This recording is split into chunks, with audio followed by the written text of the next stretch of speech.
Pessoal, bem-vindos. A gente está aqui mais uma vez para gravar hoje com Lucas Leite. Lucas, obrigado por ter vindo, cara. Obrigado pelo teu tempo. Prazer. Estamos aqui gravando. Antes de mais nada, obrigado a vocês que estão assistindo, né? Que chegarem até o final do conteúdo aqui do vídeo. Se gostarem, por favor, compartilhem, né? Deixa o like. Deixa o like. Se inscrevam no nosso canal, né? E é isso. A gente está aqui mais uma vez na sede de Estância Velha, da Digital Business, e só para situar o pessoal, no Rio Grande do Sul, Estância Velha, que a gente está perto de Porto Alegre, região metropolitana. Então aqui numa das sedes da Digital Business para ter esse papo com o Lucas, né? Eu preparei uma cola, porque, cara, vou falar com um mega especialista, uma pessoa inteligentíssima e, assim, preciso me preparar, preciso da cola. Então, cara, Lucas Leite, bem-vindo, nascido em Pelotas, 35 anos. Quanto tempo na Digital Business, Lucas? 9 anos 9 já. Anos, isso, 9. Hoje o Lucas é head da nossa área, né, de UX e design, né? E pai do Daniel, da Giovana, infelizmente falecida. Mas, cara, estamos aí. Mais uma vez, muito obrigado. Queria começar perguntando, Lucas. Tu já deve ter, né, essa pergunta é clássica, todo mundo faz e, né, tu já teve que responder algumas vezes, de repente. Mas como é que foi o teu início, né? Tu é um designer desde o início da carreira ou tu começou como? E tu consegue traçar um paralelo da tua carreira até mesmo com a evolução da própria atividade, né? Dessa ciência que também vai evoluindo, tá evoluindo, né? Nos teus textos aí, sim. Porra, tu fala que não é aquilo, mamãe, vou ser médico, né? Exatamente. A gente não fala, mamãe, eu vou ser UX design, você, né, researcher. Cara, que é isso, velho? Então, assim, conta pra gente como é que foi teu início, como é que aconteceu. Sim. Primeiro, obrigado pelo convite para estar aqui falando um pouquinho. A minha trajetória profissional é até muito parecida com a minha trajetória aqui dentro da Digital. Eu comecei como programador, aprendi na cozinha de casa com meu pai é professor, então aprendi quando eu era bem pequeno a programar. Aí comecei a dar os primeiros passos ali com o computador em casa, fazendo sitezinho para internet, né? Aquela época muito inocente na internet, né, Léo? Que a gente viveu muito lá atrás. E aí comecei a trabalhar como programador, aos poucos, por conta sempre fui meio metido, então comecei a me envolver também em processos de análise, um pouco mais de análise de projeto, comecei a organizar junto com o pessoal, às vezes está assim, numa equipe com 5, 6 pessoas, aí alguém tem que meio que, vamos por aqui, vamos organizar, vamos criar uma planilha, né? Já tinha essa mania desde aquela época. Vamos criar uma planilha para organizar o trabalho. Aliás, né? Rei do Excel, rei da planilha, enfim. Então... Exatamente.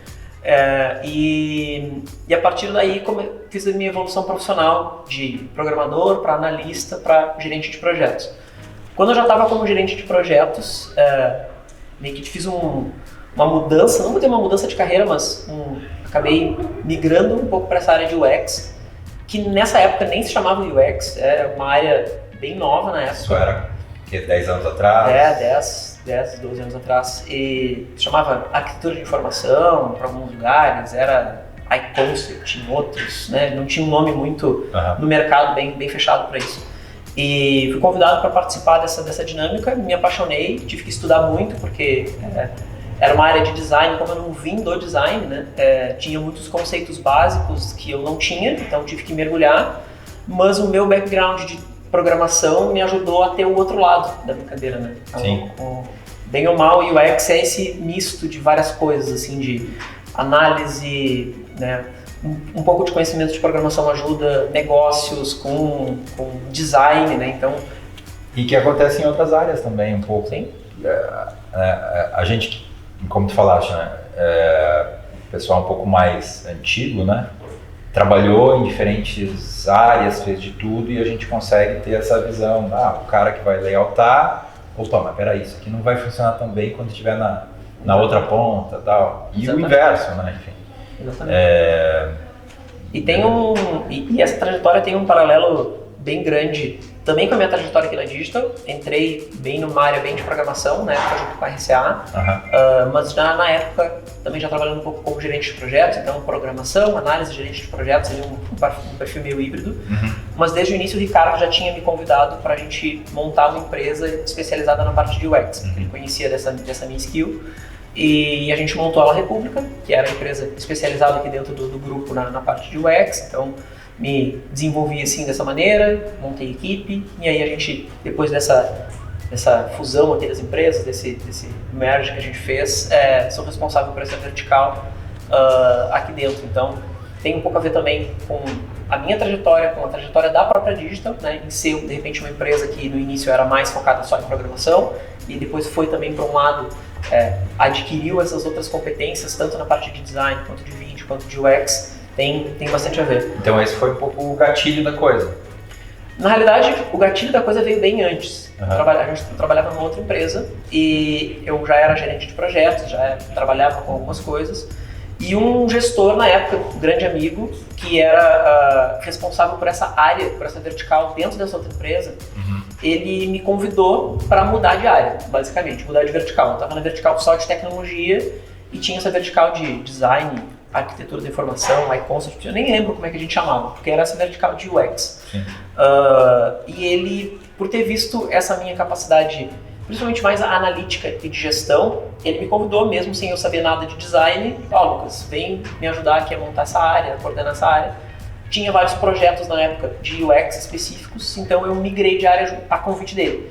Não conhecia nada na época sobre esse assunto, então para mim foi começar do zero a parte técnica. Obviamente a parte de gestão e análise alguma coisa eu já tinha, então comecei do zero a convite. Foi daí que eu pivotei, assim, daí que veio essa grande mudança, né, a partir de um convite. E principalmente porque na época o Mauro, que era esse gestor, ele viu essa capacidade analítica, né? E hoje em dia, às vezes, quando a gente vai procurar profissionais no mercado, né, por mais que o mercado tenha evoluído bastante nessa área de UX, hoje em dia tem cursos mais aprofundados, formações mais aprofundadas, é bastante comum que a gente pegue profissionais em mudança de carreira, profissionais que eram de outras áreas e acabaram vindo, profissionais que, por exemplo, eram arquitetos e que viraram UX. Também, porque é relativamente novo. Exatamente. Eu acho que inspira muita curiosidade, inspira muito desafio. Então uma pessoa, e é o bom da coisa, claro. Tem né? Exatamente. A gente pega pessoas que eram arquitetos e que viraram UX, pega pessoas que eram designers de produto e que viraram UX. Aí num caminho de design, assim, pensando assim, né? Sim. Pessoas que produziam marca e viraram UX. Mas por outro lado, tu pega pessoas que eram programadores front-end e que viraram UX. Pessoas que eram analistas de sistema e que viraram UX. Acaba tendo um mix ali. Um grande mix, assim. Um sopão que... Exatamente. Diferentes ingredientes. Quando eu comecei a namorar a minha atual esposa, né, a Camila, uma das perguntas que ela fez pra mim, quando eu expliquei o que eu fazia, né, porque é difícil de explicar, né? Sabe como é que é, né? Sim. Quando eu expliquei o que eu fazia, ela, mas que curso se faz pra isso, né? Qual é uma medicina, é um direito, né? Qual é o curso que se faz? Né? Se eu for entrar no site de uma universidade, né, o que eu procuro para fazer isso aí? Eu disse, olha, é um pouco difícil, porque tem um pouco disso, um pouco daquilo, um pouco daquele outro, não tem uma formação. Hoje em dia tem vários cursos já, né, com essa lógica, mas é novo, como comentou, é bastante novo, a área é nova, e também por ela ser nova, tem muita coisa a se agregar, né, dessas outras áreas, né? Quando a gente faz pessoal em migração de carreira, por exemplo, a gente aproveita muito desses conceitos que as pessoas tinham em outros lugares, né? Pegar uma pessoa que era designer de produto, né, de embalagens físicas, por exemplo, traz toda uma bagagem da área de design de produto, que é bastante específica, mas que agrega muito. Por mais que seja um outro contexto, um outro lugar, um outro tipo de interface, tu aproveita muito dessa outra área, né? Então a gente acaba aprendendo muito também. Contextualizando só um pouco e explicando, né? A gente falou aqui da formação da Digital Business, né? Para quem não conhece, para quem não conhece a nossa história, né? A Digital Business hoje ela é uma empresa, mas ela foi formada por algumas outras empresas que começaram a ter sinergia, trabalhar em parceria, e aí em algum momento a gente efetivamente montou um grupo, né, grupo Digital Business, que ainda tinha operações separadas, e depois de um tempo a gente, né, acabou unindo todas essas operações e a mesma marca, né? Então hoje a gente trabalha, temos aí uma equipe de 150 pessoas aproximadamente, em diferentes verticais, né, verticais, enfim, em diferentes áreas, com diferentes possibilidades de atender no digital, né, no que e até mesmo algumas coisas não digital, né, então assim, só trazendo essa informação, e essas empresas que a gente às vezes resgata aqui nas conversas, era o nosso dia a dia, era a nossa realidade. Então, quando a gente falar em RCA, Máquina, La República, essas são as empresas que formaram, né, o IP, essas são as empresas que formaram a Digital Business. Então, desculpas, né, a quem aí, o vídeo é da Digital Business ou não, é da Digital, só que a gente vai pescar no passado, né, algumas coisas. Cara, isso que tu falaste é uma coisa interessante e, assim, indo para o próximo ponto aqui. Eu, quando me formei, já faz um tempinho, na faculdade, passei no URGS, Universidade Federal e tal. Fiz minha faixa e botei na frente da minha casa, né? Sim. Bicho e tal, eu próprio fiz e tal. E aí a gente está no interior, aquela época, isso era 1990 e tal. A gente tinha uma vizinha um pouco velhinha, né? Já idosa e tal. Aí ela veio cumprimentar a minha mãe, né? Parabéns, o seu filho passou na faculdade, que bom e tal. E aí eu botei, né, bicho, publicidade, propaganda. Eu, tá, parabéns. Mas o que é publicidade? Muito legal, mas o que é? Justamente, e aí a próxima pergunta. Tudo isso que tu acabou de botar aqui, e a gente tem UX, a gente tem profissionais daqui e de lá. Cara, já é um pouco entre quem lida no meio, quem, né, tem uma linguagem nova, tem atividades novas.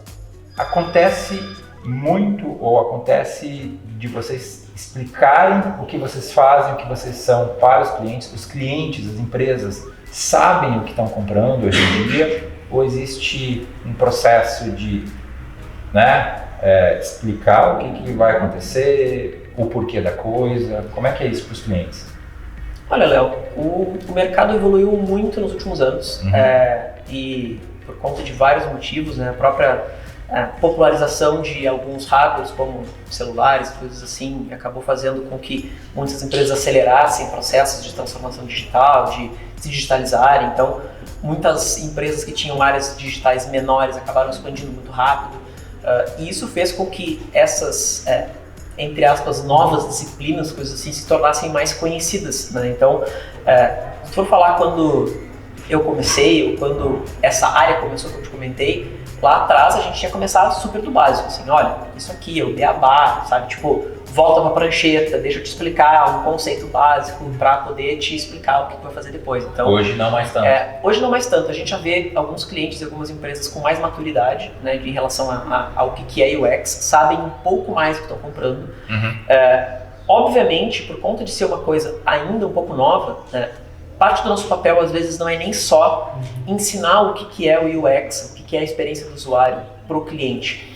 Às vezes é em ajudar ele a, primeiro, tirar ele daquela primeira página. Às vezes ele tem uma ideia, já sei o que é, sei porque é importante, ou já sei o que é, mas eu não sei como fazer, ou eu não sei por onde começar, ou eu não sei como aplicar. Então, a gente ajuda muito nesse processo. Porque é muito fácil, por exemplo, às vezes para uma área digital, né, de uma empresa, uma coisa assim, estudar sobre algum assunto, alguma disciplina, mas ir até determinado ponto. Legal. Agora, como que eu aplico isso?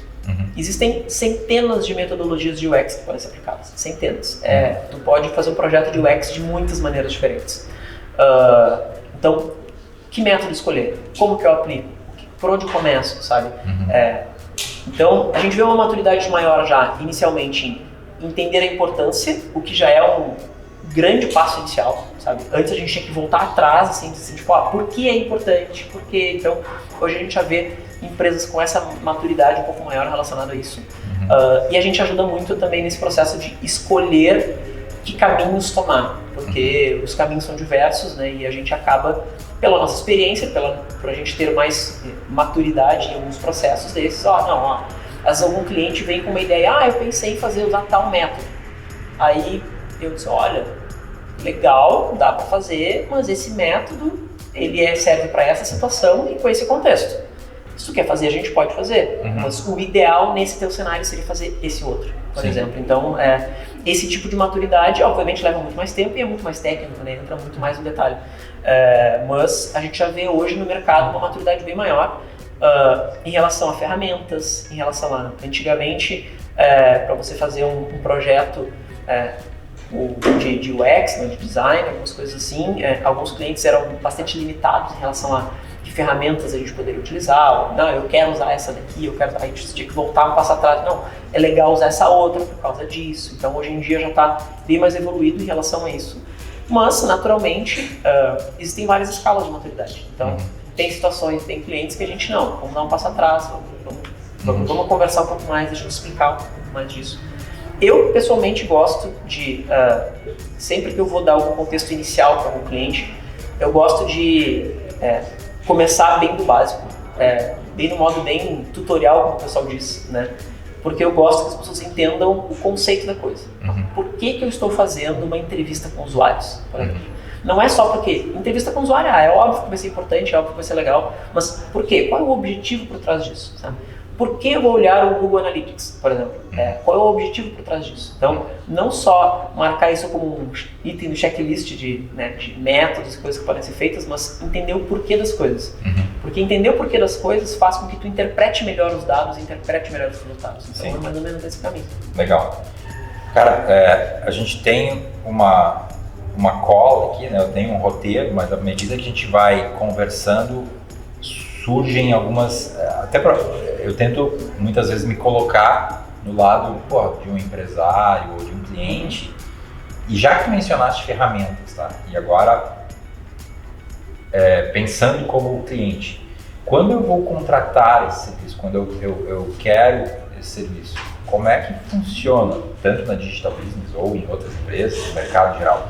Eu tenho que contratar, eu tenho que pagar por ferramentas também, ou já é algo hoje que está super em voga, as ferramentas existem e tal, o cliente precisa se preocupar em adquirir software ou não?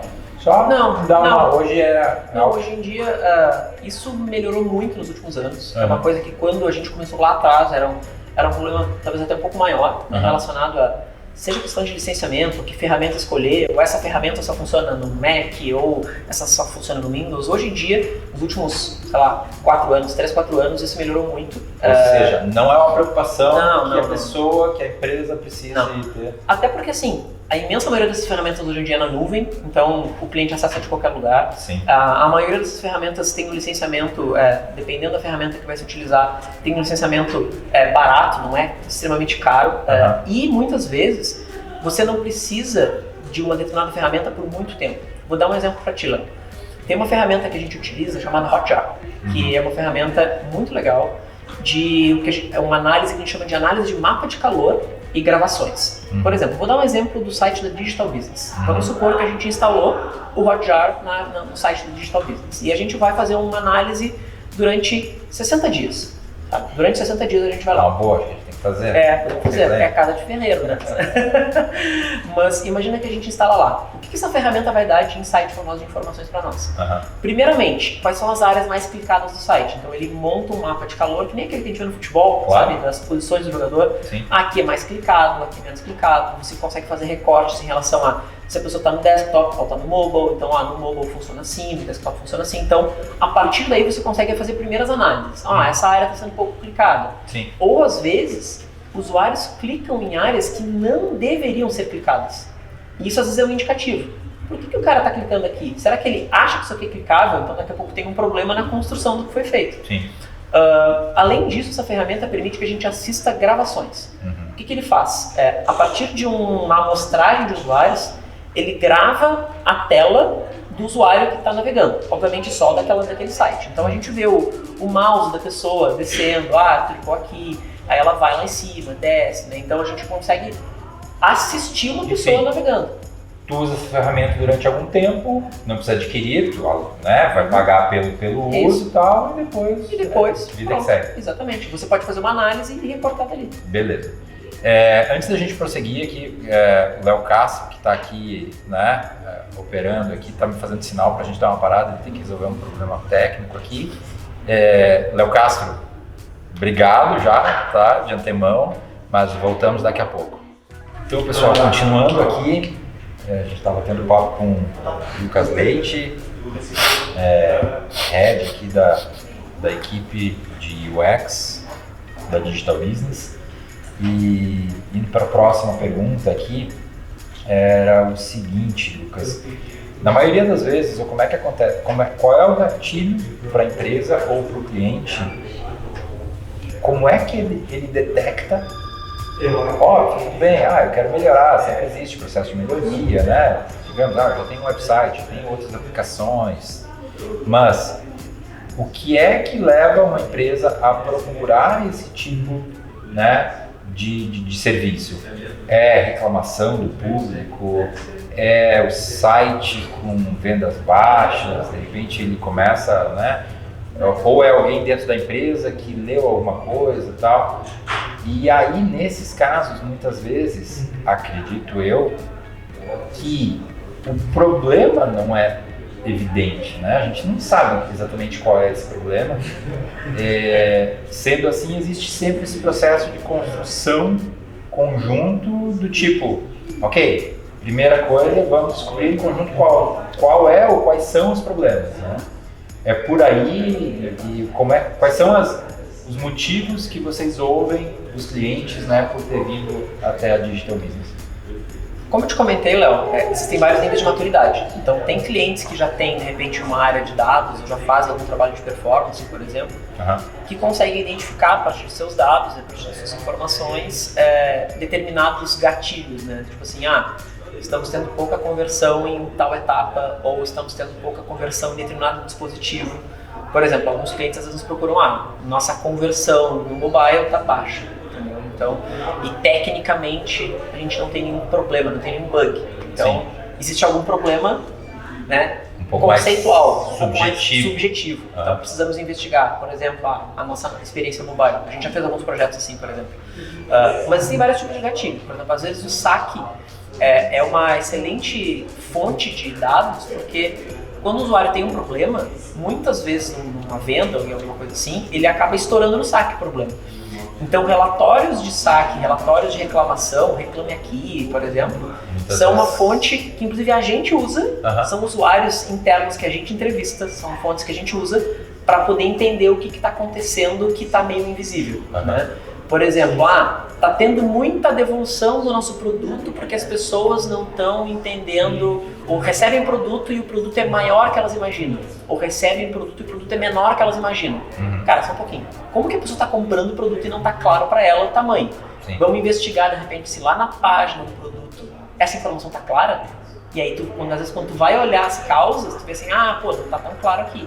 Então a causa da reclamação lá na ponta, às vezes é um problema de UX ou de conteúdo que não foi pensado lá no início.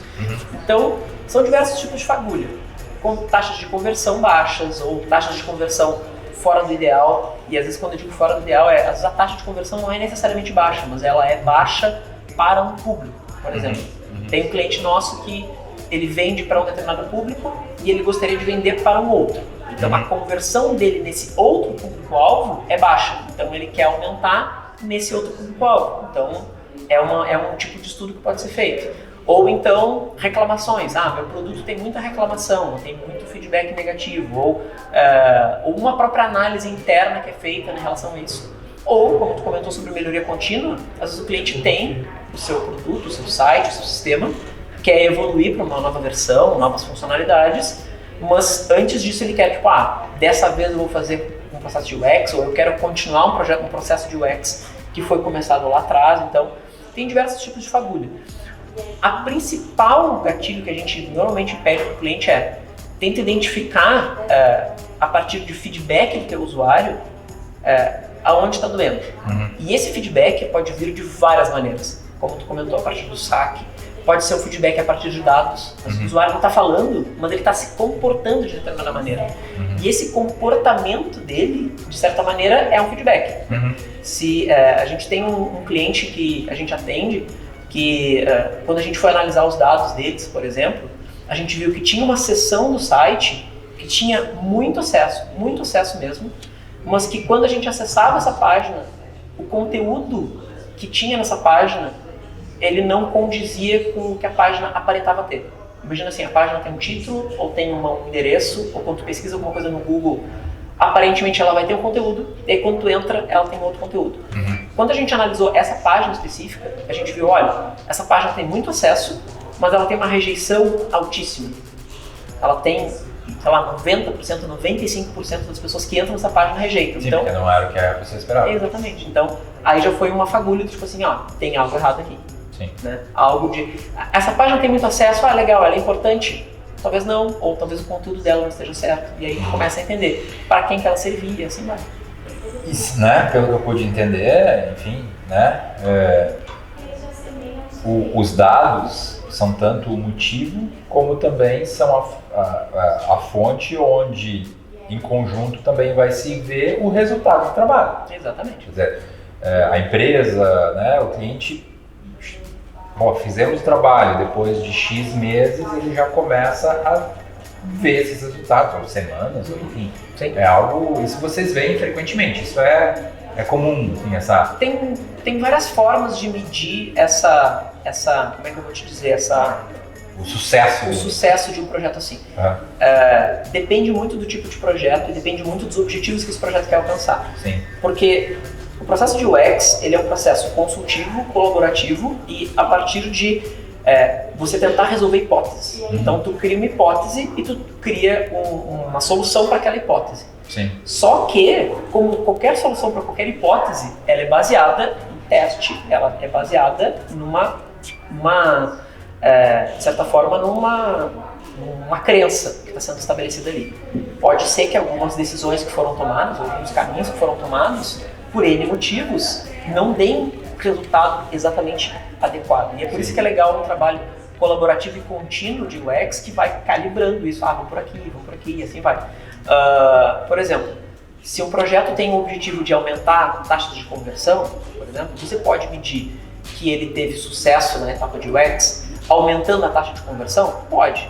Mas pode ser que outras variáveis tenham influenciado. Daqui a pouco, nesse meio tempo, a empresa, sei lá, parou de fazer promoções ou parou de fazer o investimento que ela fazia em mídia de determinada maneira. Então, às vezes não é a melhor maneira de medir isso. Tem várias maneiras. Por exemplo, o número de reclamações caiu ou a qualidade das reclamações melhorou. O que eu digo como qualidade das reclamações? A gente tem projetos onde a gente interage bastante com o call center, como eu comentei contigo, de saques e etc. E a gente pega assim, projetos que estavam muito ruins e aí o número de reclamações era só paulada, né? Sim, era sim. Só problemas graves e a partir dali as reclamações se resolveu os problemas mais graves, os problemas mais críticos. E aí quando as pessoas estão chegando às vezes no call center, na nossa expectativa menos pessoas, mas as pessoas ainda que chegam lá são às vezes com outros tipos de problema. Meio que tu muda de problema. Tu sai daquele problema mais crítico, de repente com um problema com outra sempre camada. diz que é o ideal, né? Exatamente. O problema sempre vai existir, só que não sejam os mesmos. Exatamente. Mas as métricas podem ser as mais diversas. Às vezes até em relação a métricas de satisfação ou métricas de vendas de outros serviços. E isso, durante o projeto, é algo que também é, de repente, até aconselhado ou é explicitado. Quer dizer, ok, a gente vai chegar aqui, vamos implementar, de certa maneira a gente vai finalizar o trabalho em si e depois disso existem essas e essas maneiras da gente, ou de vocês, continuarem essa verificação. Exatamente, essa é a ideia. Tá. Cara, a gente, né, falou muito, né, tá falando aqui, UX, quais são os tipos de trabalho, o que a gente faz e tal. Lucas, cara, resumidamente, se tu puder explicar, começando por UX, né, a gente ainda não falou aqui, bom, que bicho é esse, né? UX, né, User experience, né? Então, literalmente, experiência do usuário. Sim. Beleza, ok.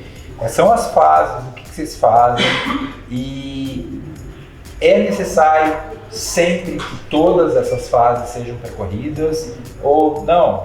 Eventualmente tem um projeto muito específico, a gente pode aplicar só determinada coisa, a gente pode fazer só determinada coisa. Fala um pouquinho a respeito disso. Então, a experiência do usuário, essa disciplina, é esse conceito, eu gosto de chamar de conceito, Sim. muito mais do que uma disciplina, porque, de certa forma, se você entender como conceito, você consegue entender as aplicações que ele vai ter em várias etapas do processo. Uhum. Não adianta você pensar só em UX como uma parte do projeto, que você termina, entrega e vai embora e nunca mais se preocupa, se de repente lá na etapa de tecnologia, ou na etapa de conteúdo, ou na etapa de SEO, você não estiver preocupado com isso, se isso não for um dos pilares do projeto, você vai criar um super conceito aqui que depois na prática não se aplica. Então, eu gosto de pensar isso como um conceito que tem que permear o projeto. Uhum. Normalmente, como a gente tenta aplicar isso. Uhum. Mas a experiência do usuário hoje, existem várias maneiras, vários frameworks de como aplicar. A gente aqui divide em 3 grandes etapas, 3 grandes pilares, digamos assim. O primeiro pilar é o UX Research, em português a pesquisa, então de maneira bem simples. Então, é a parte de pesquisa, né, especificamente. Tem uma segunda etapa de UX Design, que é basicamente a estruturação. Então, onde a gente começa a aplicar os primeiros conceitos. Basicamente é o croquis do negócio. Eu ia perguntar uma coisa aqui, não sei se seriam os bons e velhos que eu cheguei a fazer, mas assim, seriam os bons e velhos wireframes? O wireframe é uma das técnicas, por certo. exemplo, né? Uhum. Existem várias, então o wireframe é uma das técnicas de você demonstrar a estrutura. Sim. Mas, por exemplo, a gente entregou um projeto na semana passada agora, onde a gente fez a etapa de UX Design sem nenhum wireframe desenhado. Sim. O wireframe é uma das técnicas, né? É a mais conhecida, digamos assim, né? Então, que se aplica nessa etapa. E a etapa de UI Design, de User Interface Design, que é a etapa visual, né? Então, basicamente, dentro desse grande arcabouço chamado experiência do usuário, né, de design, a gente pesquisa, estrutura e entrega um aspecto visual. Uhum. Às vezes no mercado e para algumas empresas e para algumas equipes, acaba se vendo muito o resultado final do processo, né? O time de UX foi lá e entregou as telas, ou entregou o design, ou entregou a parte bonita, né? Ou entregou o layout final. Sim. Mas é importante entender que o layout final, ela é o final do processo, né? Uhum. O mais importante às vezes não é esse final, e sim como tu chegou lá, quais foram os conceitos que tu aplicou em tudo aquilo ali. Porque esses conceitos é que tem que ser levados adiante, né? Você pode aplicar conceitos e ter, vamos supor, passa para um designer como o Léo vai ter a interpretação dele e vai desenhar de uma maneira. Eu posso passar para um outro designer e ele desenhar de uma outra maneira. Agora, o conceito e a estrutura básica do projeto, quais são os objetivos que aquele projeto tem que atender, independentemente de quem vai desenhar e de quem vai transformar aquilo num aspecto visual, tem que ser os mesmos. Então, essa é mais ou menos a lógica. Então, e nesses 3 grandes pilares, de pesquisa, estrutura e design visual, existem centenas de métodos e etapas que a gente pode seguir, né? Então, é como se a experiência do usuário fosse um gigante quebra-cabeça, que para cada projeto você pode ter peças maiores, menores, e que o resultado final, às vezes, pode ser bem diferente um do outro. E isso é uma das coisas que eu mais me apaixonei nessa área.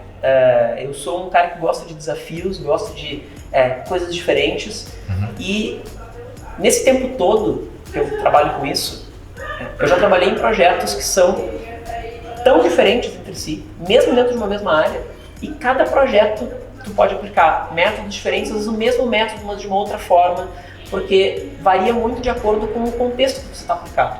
Você pode pegar um projeto, e aí respondendo a tua pergunta sobre se você precisa fazer tudo em todos os projetos, na realidade não. O importante é assim, existem 3 grandes pilares: pesquisa, estrutura e design. Você pode fazer um projeto que tem uma pesquisa bem maior e onde você vai ter uma etapa de estrutura mais intermediária e uma etapa visual super rápida, por exemplo, porque o conceito era o mais importante. Ou eu posso pausar no meio, de acordo com o meu momento? Pode. Ou você pode contratar em pedaços, por exemplo. Tem clientes que vêm aqui e contratam, não, eu quero só pesquisa. Sim. Eu quero só pesquisa. O visual eu vou fazer, o visual eu vou ver se eu vou fazer baseado nesse conceito. Ou eu vou estudar a primeira pesquisa, eu vou ter uma ideia de quanto vai custar o resto todo para depois eu fazer o visual. Ou clientes que vêm assim, tipo, não, a pesquisa eu já tenho, ou a pesquisa a gente vai fazer uma coisa mais breve nesse momento, porque para mim o mais importante nesse momento é o visual. De repente eu tenho problemas visuais mais graves. Aliás, eu tinha uma pergunta aqui no meu roteiro aqui que eu vou adiantar. Acho que é uma pergunta, eu acho que nem é tão relevante assim, mas enfim, vamos lá. Ainda existem aqueles clientes ou vocês encontram alguma dificuldade, daqui a pouco, vocês fizeram um trabalho e tal, aí chega lá, apresenta, existe uma certa resistência em ir pelo caminho ou, né, aquela velha boa, não aprovou o layout, né, coisa muito antiga isso, mas assim, ainda existe esse tipo de coisa ou os clientes já estão super, né, já acreditam, né, no que está sendo proposto ali? Enfim, como é que já aconteceu, por exemplo, vocês fazem todo o trabalho e chega lá, não, mas a gente quer algo diferente, né? Olha, Léo, acontece como em qualquer área de design, principalmente mais visual, isso obviamente acontece. Mas na área de experiência do usuário como um todo, como eu te comentei, dentro desses 3 pilares, quando tu constrói uma lógica entre você começa a estruturar essa pesquisa e essa pesquisa ela tem um caminho que ela vai seguir. Olha, eu vou fazer esse método para atingir para ter essa visão do projeto, vou fazer esse outro método para ter essa outra visão. Então é como se e o trabalho é colaborativo. Sim. Então, né, não é uma pesquisa que eu e o Lucas estou fazendo sozinho, é uma pesquisa que, por exemplo, eu e tu vamos fazer juntos. Sim. Então a gente vai sentar e vai analisar. Olha, vamos analisar os dados? Com base nesses dados existe essa conclusão. Vamos entrevistar o usuário? Entrevistamos o usuário, existe essa outra conclusão. Ou seja, o cliente está no processo e vê o andar da carruagem, e com isso ele consegue ver a importância daquilo. Exatamente. E aí no final a gente embala e constrói toda essa lógica, principalmente nessa etapa de estrutura que eu estou te comentando, em cima desses conceitos. Então a gente pesquisou, a gente entendeu bastante do que pode ser feito, a gente estruturou em cima dessa lógica. A partir daí, a etapa visual, normalmente, nessa parte de approval layout, como tu comentou, obviamente é onde entra mais questões de gosto estético, de aplicações, né? Tipo, eu queria ir mais por uma linha, por outra. Com o tempo a gente vai criando técnicas ou vai criando metodologias nossas para tentar reduzir. Né, reduzir tirar um pouco do gosto, né, e aplicar muito mais a técnica, né, as referências. Tirar o aumento logo. Exatamente. Então, isso aqui tá dessa maneira por causa disso, por causa disso, por causa disso. Normalmente é feito assim. É o que eu digo pro time, assim, né? A gente tem um time super de elite aqui dentro do time de UX e o pessoal que já tá. Hoje a gente está em 15, se não me engano. E dentro dessa lógica quando a gente vai apresentar um layout, por exemplo, não pega o link do layout, o link do negócio, manda por e-mail, e assim, cliente, a gente se fala amanhã, olha aí, depois a gente fala. Entendo. Para esse tipo de trabalho fazer sentido para quem está lá na ponta, você tem que explicar o que foi feito. Então você tem que explicar, fizemos uma pesquisa, chegamos a essa conclusão, com base nessa conclusão a gente quer atingir esse objetivo, para atingir esse objetivo a gente estudou isso. A gente tomou essas decisões gráficas e com base nisso tudo, chegamos nesse resultado. Pode ser que o cliente peça ajuste para mudar o layout, é claro, isso acontece todo dia, mas reduz, porque você reduz um pouco da questão do gosto, você consegue demonstrar, no nosso caso, muito mais como especialistas, do tipo, a gente está colocando por exemplo, esse logo nesse tamanho, porque existe um motivo, existe essa estrutura, essa área de respiro, essa estrutura trabalhar com dados, com informação. Exatamente, então acontece, obviamente, mas dentro da área de experiência do usuário, se vê, principalmente quando você constrói esse raciocínio junto com o cliente durante uma estrutura, é menor, né? Na minha visão é menor porque é um trabalho mais consultivo e também é um trabalho mais colaborativo feito junto com o cliente. Então, quando o cliente está construindo junto, a probabilidade dele pedir para tu destruir e fazer de novo ou reconstrói do zero é muito menor. Claro. Cara, tu fizeste recentemente um trabalho, né, ou está fazendo ainda trabalho no Tudo Fácil, que é um órgão aqui do Rio Grande do Sul, né, do governo, do estado, de atendimento ao cidadão, correto? Sim. As pessoas ligam para lá, vão às unidades do Tudo Fácil, mandam e-mail, chat e tal, e tu está fazendo um trabalho de justamente de melhorar esse serviço, experiência do usuário e tudo mais. E não sei se eu poderia, se eu deveria, mas eu dei uma espiada na apresentação inicial e tal. E não sei se eu estou certo ou não, mas eu queria te perguntar isso. Tudo não, mas assim, o que é apresentado, a gente olha para aquilo e pensa assim, porra, mas isso aqui é o lógico, isso aqui é simples. Então, por que não foi feito, né? Tu acha que o trabalho é isso um pouco? Tem a procura pelo simples, pelo lógico, o que seria o natural fazer, mas por N motivos não se faz. Porque o programador programou do jeito dele, depois veio um outro cara e fez daquele jeito e tal. Ou não seguiu todos os processos que deveria. Mas tem esse componente de, cara, a gente basicamente, ou muito do nosso trabalho é mostrar o simples, o efetivo. Sim. É isso mesmo?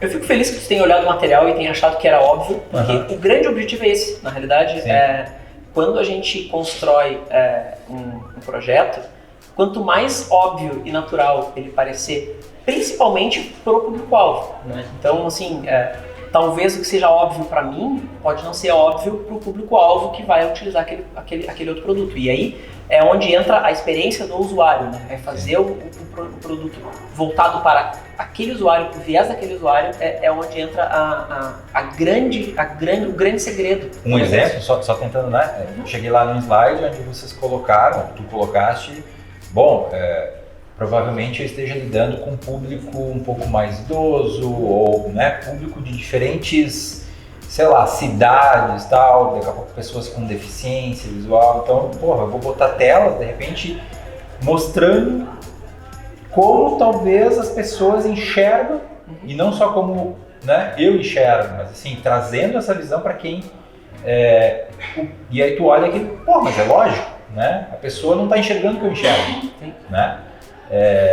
E aquilo meio que tu cai da cadeira, né? Aquilo é um desbunde, porque é de tão simples, é meio que botar o ovo em pé. De tão simples, tu não tem como fugir daquilo. Realmente, o trabalho tem que ser feito. Então, sim. Eu vou te dar um exemplo, né? Muitas empresas e organizações, quando estão nesse processo de transformação digital, nesse processo de pegar esses processos que antes eram no papel e transformar eles em processos digitais, né, de vários tipos, né, seja do banco, a organização governamental, etc. Muitas vezes você começa com uma necessidade interna.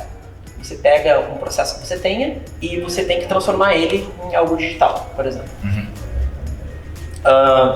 E aí esse processo não necessariamente sempre passa por um super estudo de UX, de quem vai ser aquele perfil, de como que vai se comportar. Às vezes até passa, mas nem sempre todas as etapas, todos os processos. Ou, quando passa, às vezes você tem uma primeira ideia de como é que aquilo vai se comportar.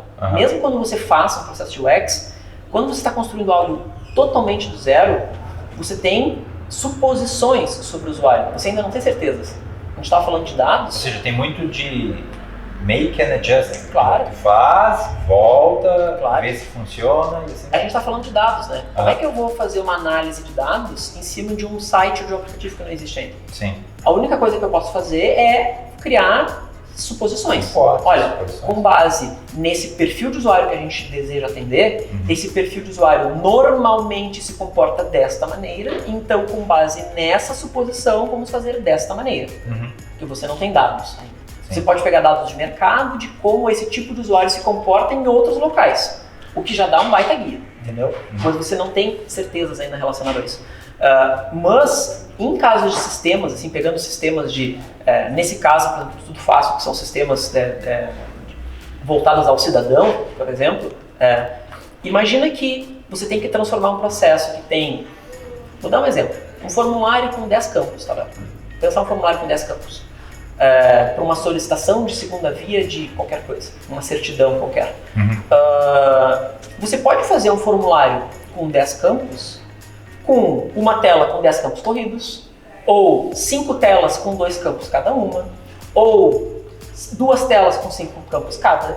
Sim. Tem 1000 maneiras. Tem um antigo colega aqui, que eu aprendi muito com ele, que ele falava, existem 1000 maneiras de fazer Neston, né? Essa referência, propaganda velha, né? Mas na verdade é isso. Você tem 1000 maneiras de fazer. Eu falo isso, José. Exatamente. A verdade é essa. O que é melhor? Uma tela com 10 campos, 2 telas com 5 ou 5 telas com 2? Depende. Quem é o público-alvo? Onde ele vai utilizar? Ele está no celular? Ele está no computador? Ele está aonde? Sim.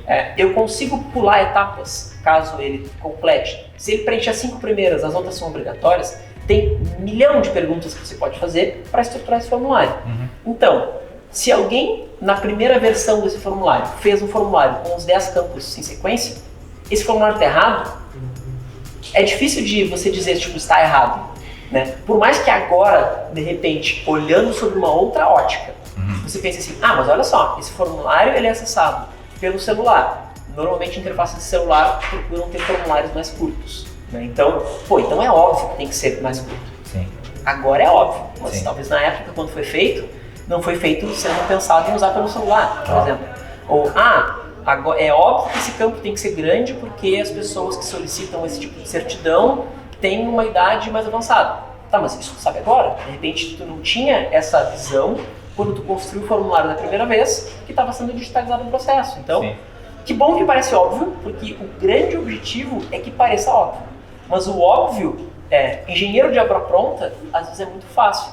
O difícil é, às vezes, você conseguir entender os porquês e projetar as coisas de uma certa maneira e analisar as coisas com um olhar que permita que você construa as coisas olhando para quem é aquele usuário, quem é que está fazendo aquilo ali. Eu acho que é isso, assim, porque, cara, é o simples, né? É essa eterna procura pelo simples, pelo óbvio, por algo que funcione e que às vezes é o mais difícil. É o mais difícil. Eu vou te dar um exemplo. Apareceu para nós um possível cliente, algum tempo atrás, que ele pediu para nós olha, queria um orçamento para a gente quer melhorar ou quer entender por que o nosso site tem tão poucos cadastros, né? Essa era a medida que ele queria melhorar, essa foi a fagulha dele, né? Então, eu tenho um site, mas pouca gente se cadastra e eu quero entender por quê. E aí, a nossa área de vendas trouxe para nós esse pequeno desafio, e aí eu conversando com uma área de vendas, tipo, me diz aí, qual é o nome do site? Aí eles disseram o nome do site. Eu botei no Google, caí no site do cliente. Primeiramente, quando eu botei o nome deles no Google, né, eu vi que eles faziam campanha paga, então tinha um certo investimento ali de mídia, né, já indica que é um cliente que tem um conhecimento de investimento na sua própria plataforma, né? Então, eles estavam bem ranqueados em Google ali, então parecia não só o resultado pago, mas os resultados orgânicos embaixo eram todos desse mesmo site. Tinha referências do site deles em outros sites parceiros, fulano de tal lançou plataforma, Então tinha uma certa referência de mercado também. Eu disse, legal, né? Cliquei, abri a primeira percepção, assim, né? Legal, bonitinho, né? Comecei a dar uma navegada, olhei um pouquinho, um layout bem moderno, bem limpo, bem adequado, né? Super bonito, uma tipografia, né? Para quem é do design gosta a gente se apega a esse tipo de coisa, né, Léo? Não sei nem se não é uma tipografia própria que eles construíram, que era bem bonita a tipografia do projeto. Elementos, você rolava, tinha animação, então você tinha elementos de carrossel com pequenas flutuações, assim, super bonito o projeto. E aí eu fui dando uma navegada, né? Cliquei aqui, cliquei ali. E primeira percepção boa, sabe? Quando você entra num lugar assim, confortável, assim, bonito, etc. E aí depois daquele primeiro minuto de navegação ali, entendendo e tal, eu voltei para a área de vendas e mas qual é o problema deles mesmo? Não, o problema deles é que as pessoas têm pouco cadastro. Aí eu voltei para o site, mas aí eu voltei com outro olhar, né? O olhar um pouco do especialista, né? O olhar um pouco mais crítico do negócio. Sim. E aí eu parei e vi, e a primeira pergunta que eu fiz pro pessoal da área de vendas foi tipo, mas quem é o público-alvo desse site? Porque não sou eu, beleza, não é um site que o Lucas, pessoa física, seria público-alvo. Quem é o público-alvo desse site? Aí a pessoa da área de vendas não foi me dizer, olha, não sei, tudo que eu sei é o que eu te disse. Deixa eu tentar entender quem é o público-alvo. E eu comecei a navegar, cliquei aqui, cliquei ali, cliquei aqui. Eu disse, esse link aqui parece para um público-alvo, mas esse aqui parece para um outro, isso aqui parece para um outro. E aí eu já, como usuário, comecei a ficar um pouco confuso. Tá, mas isso aqui é para isso aqui, é para um determinado contexto, esse aqui é para um outro. E aí, dentro dessa minha confusão ali em tentar entender o público-alvo que o projeto tinha, me caiu a ficha. Né? Eu disse, bom, talvez o problema desse projeto e das pessoas não fazerem cadastro seja exatamente esse. Talvez seja uma orientação de público-alvo que não está clara. Sim. Se eu que estou tentando analisar o projeto, se eu que estou parando aqui para olhar ele com calma, não estou entendendo se é para o público A ou para o público B, e nesse caso, Léo, eram públicos A e B completamente distintos.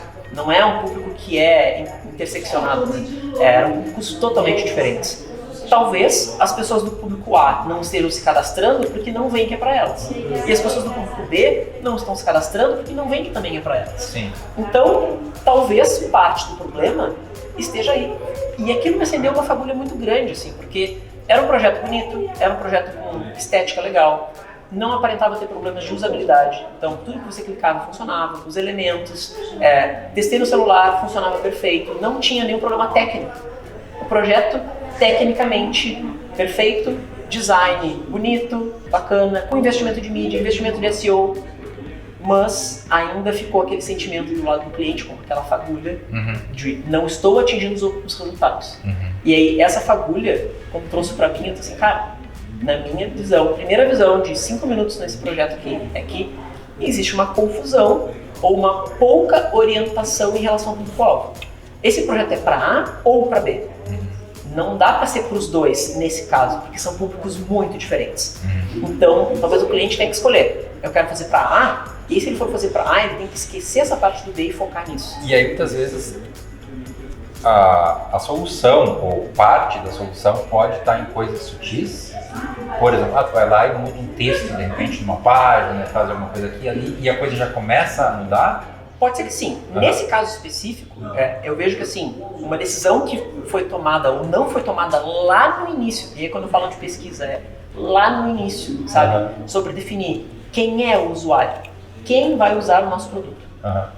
Eu acho que essa decisão, essa discussão, não sei se não foi tomada ou, de repente, várias variáveis, né, Léo? A gente sabe como é que funcionam projetos, mas o que demonstra esse projeto que veio para nós é que essa decisão lá atrás impactou em toda a cadeia, porque o resultado final ficou confuso em relação a isso. Então, nesse caso específico, não era só trocar um texto, talvez seja mudar bem a direção do projeto.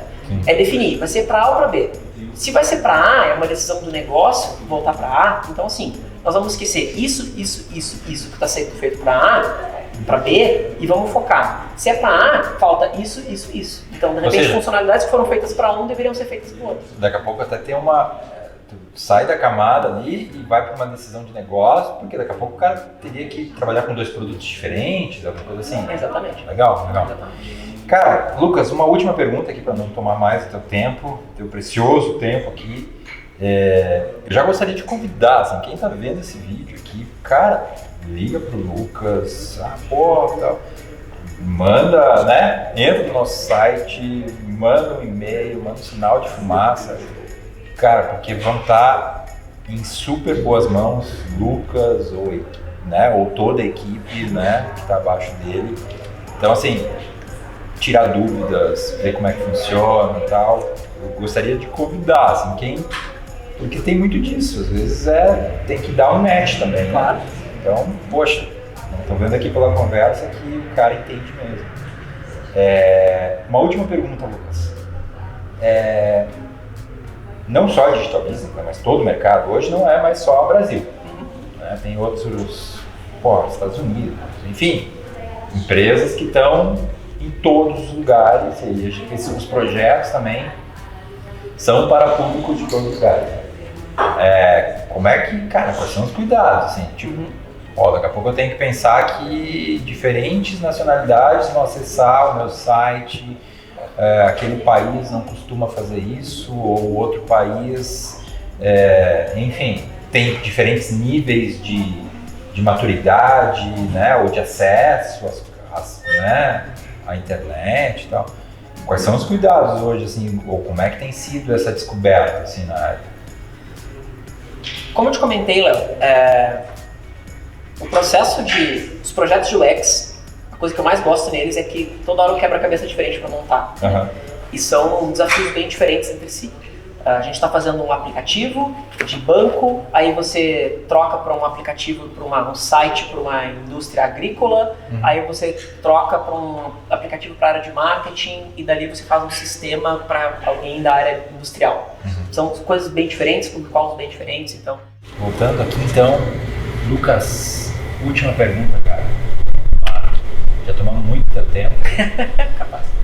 Como é que, não é só na Digital Business, óbvio, é mercado, é tudo contexto, cada vez mais a gente atende clientes em todo mundo, né?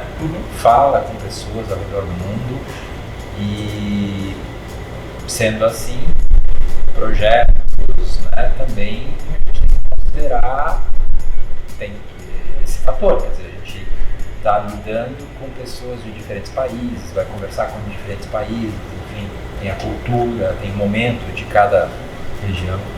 Cara, como é que vocês estão lidando com isso? Existe uma preparação? Enfim.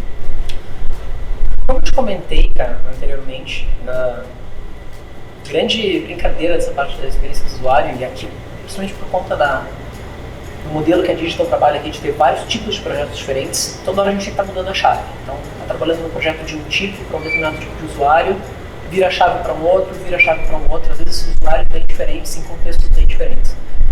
Então, naturalmente, a gente já tem um trabalho que é de mudança de chave e às vezes muito rápido entre um tipo de usuário e outro. Mesmo em contextos regionais, por exemplo, o Brasil falando, primeiro a gente não pode esquecer que o Brasil é um país grande, né? Então, um usuário, imagina um aplicativo que é focado para um usuário, por exemplo, aqui no Rio Grande do Sul, pode ter um comportamento bem diferente de um usuário que mora no Nordeste, por exemplo, um comportamento diferente de um usuário que mora em São Paulo.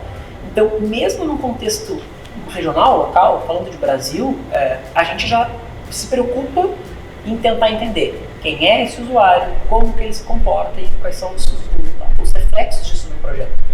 Você pega, por exemplo, no Brasil, que tem uma cobertura, às vezes, de internet que não é bem distribuída, né? Você pega capitais, às vezes, com uma velocidade de internet muito melhor, interior com uma velocidade de internet móvel, por exemplo, muito menor. Você projetar um aplicativo considerando, vai ser mais usado na capital, ou não, é um aplicativo focado para quem mora mais no interior, você já tem um pensamento totalmente, já tem que ter um pensamento totalmente diferente, né? Muda muito do que você pode fazer no projeto. Por quê? O usuário muda, para quem é o projeto muda. E, se tu ampliar isso em uma escala internacional, a preocupação é a mesma, né? É bem isso que tu comentou, assim, a gente... graças a Deus a gente tem tido vários projetos aqui na Digital que são internacionais, a gente teve experiência com vários tipos de projeto, né? Mercado dos Estados Unidos, mercado europeu, dentro da Europa, contextos diferentes. A gente fez um projeto para um cliente que está na Indonésia, por exemplo, que tinha um contexto bem diferente também. Precisamos estudar um pouco mais sobre o perfil do comportamento do cliente que está dentro de cada um desses contextos. Novamente, dependendo da técnica e da metodologia que a gente vai aplicar, existem preocupações que a gente tem que ter.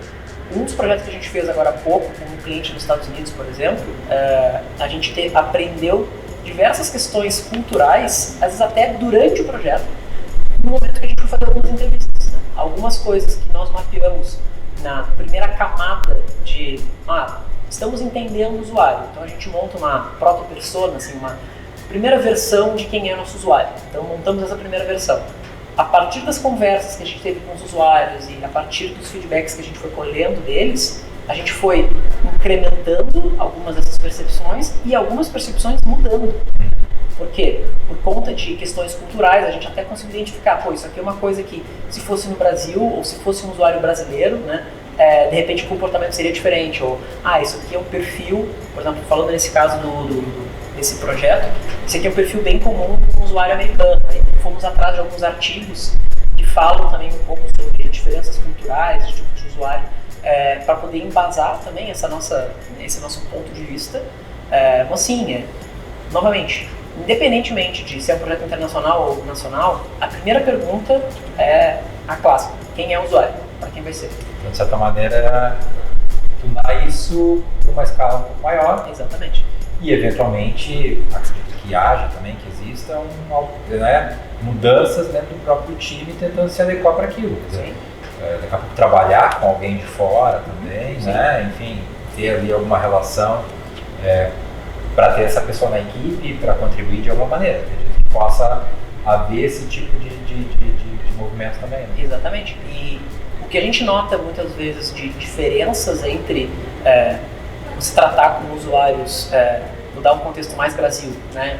E você tratar com usuários, por exemplo, mais de fora, quando você monta essa primeira proto-persona, essa primeira versão, nós aqui não precisamos de muito contexto para entender o que é um usuário brasileiro. A gente entende o contexto do ecossistema, né? Por mais que o Brasil seja um país grande, alguns comportamentos e algumas coisas a gente pode inferir, porque nós somos também usuários, né? Sim. Mas usuários e somos todos brasileiros, né? Exatamente. Então a gente acaba estando dentro de um contexto. Sim. Agora, no mesmo contexto para um usuário de fora, por exemplo, às vezes o mesmo tipo de negócio, a relação que um brasileiro tem com o seu banco, por exemplo, é diferente da relação que um americano tem com o seu banco, que um espanhol tem com o seu banco, que um português tem com o seu banco. Então é importante a gente entender essas nuances, essas diferenças, para que a gente possa, na construção desses métodos, das entrevistas, dos processos, levar isso em consideração. Mas, novamente, às vezes não muda tanto o processo que a gente vai fazer para fora do que a gente já tem que fazer para dentro. Sim. Porque a primeira coisa é botar na mente, o que eu falo para o nosso time toda hora, qualquer projeto que vai começar cara, não esqueça que nós não somos usuário. Não esqueçam disso. Tem que se despir daquela... Exatamente. Tira essa capa e entende assim, tu não é usuário, então tem que descobrir quem ele é, o que ele sente, como é que ele se comporta, que outras referências ele tem, e a partir desse entendimento e dessa definição de quem é, tu começa a construir. Maravilha. Lucas, cara, muitíssimo obrigado pelo teu tempo, pela tua inteligência que tu compartilhou aqui com a gente, cara. Sucesso mais ainda, né, para ti, tua equipe, enfim, para nós, da Digital. E é isso. Muito obrigado mesmo. Pelo menos eu gostei pra caramba. Espero que vocês tenham gostado, né? E, de novo, se gostaram, dá o likezinho, compartilha, enfim, se inscreve no canal, né? Perfeito. E como tu comentou, Léo, contem conosco aqui da Digital, comigo da Digital. Uma das coisas que a gente mais faz nesses processos, às vezes, não só de vendas, mas de descoberta de projeto, dentro desse universo todo de UX, experiência do usuário, por onde começar, o que eu faço primeiro, vamos por esse caminho, vamos por esse outro. Existem muitas opções, é um quebra-cabeça com milhares de opções disponíveis e daqui a pouco você consegue montar, eu consigo montar dessa maneira, dessa maneira, dessa maneira. Cada uma com custo, cada uma com prazo, cada uma com objetivo.